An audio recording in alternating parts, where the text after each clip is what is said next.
முதல் விடுதலை என்பது பொறுப்பை மற்றவர் மீது போடுவதை நிறுத்துவதுதான்.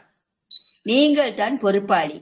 நீங்கள் மற்றவர்கள் மீது பொறுப்பை போட்டுக்கொண்டே வந்தால் அதன் பிறகு நீங்கள் எப்போதும் ஒரு அடிமையை போன்றுதான் இருப்பீர்கள்.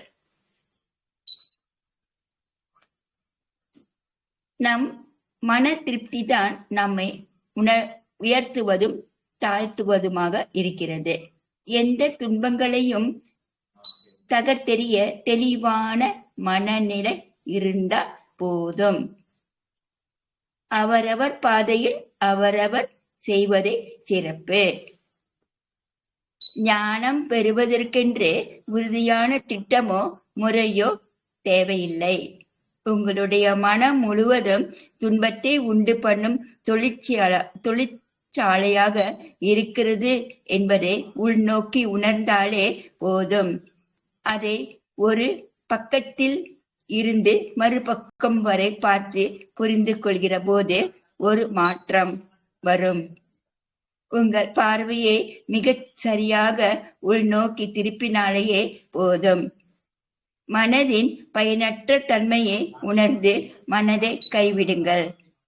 கணப்பொழுது மனம் இல்லை என்றாலும் அந்த கணத்தில் ஞானம் வந்து விடும். ஒவ்வொரு நாள் காலையிலும் நாம் புதிதாக பிறக்கிறோம் என்கிறார் புத்தர். இன்று நாம் என்ன செய்தோம் என்பதை பொறுத்து அந்த நாள் மிக பயனுள்ளதாக அமைகிறது. அடுத்ததுங்க கதைக்குள்ள போலாம் மாஸ்டர். என்னுடையது எதுவும் இல்லை. கதையினுடைய தலைப்பு என்னுடையது எதுவும் இல்லை.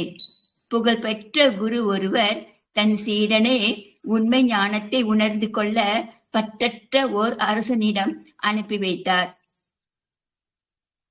மெய்ஞானம் குடிகொண்ட குருவிடம் அறிய முடியாத மேன்மையை சுகபோகங்களில் ஆழ்ந்திருக்கும் ஓர் அரசனிடம் எப்படி அறிய முடியும் என்று சீடன் சிந்தித்தான். ஆனாலும் குருவின் கட்டளைக்கு அடிபணிந்தான். அவன் அரண்மனையை அடைந்த போது அங்கு ஆடலும் பாடலும் அரங்கேறின. அந்த இன்பமயமான சூழல் சீடனுக்கு வெறுப்பை தந்தது.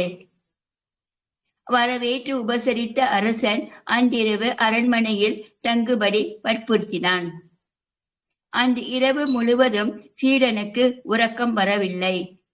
ஆடலும் பாடலும் மயக்கம் தரும் சூழலும் நிறைந்த அந்த அரண்மனையில் எந்த பேருண்மை புலப்படக்கூடும் என்று அவனுக்கு புரியவில்லை. விடிந்ததும் அரசனின் அழைப்பை ஏற்று அவனுடன் நதியில் நீராடச் சென்றான்.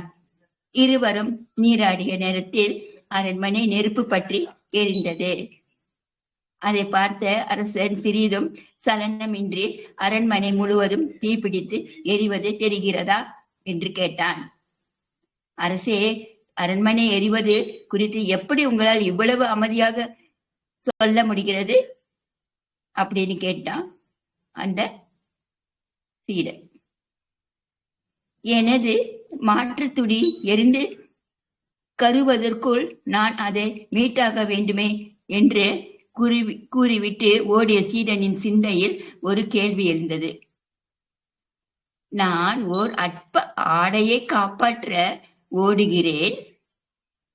ஆனால் அரசன் ஏன் அரண்மனையே எரிந்து சாம்பலாவதை சலனமற்று பார்த்து கொண்டிருக்கிறான் என்று யோசித்தவன் அரசனிடமே திரும்பி வந்து காரணம் கேட்டான். நண்பனே, இந்த அரண்மனை என்னுடையது என்று நான் எண்ணி இருந்தால் இந்நேரம் அலறி அடித்து ஓடியிருப்பேன். கோவண துணி உன்னுடையது என்று நீ எண்ணியதால் தான் உடனே ஓட முயன்றாய்.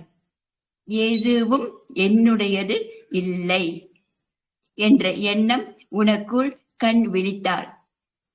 எந்த நிலையிலும் கலக்கம் இல்லை என்றான் அரசன். குரு ஏன் இந்த அரசனிடம் தன்னை அனுப்பி வைத்தார் என்ற ரகசியம் சீடனுக்கு அப்போதுதான் விளங்கியது. நன்றி மாஸ்டர், வாய்ப்பு கொடுத்ததுக்கு நன்றி master. Love you all and thank you and good day.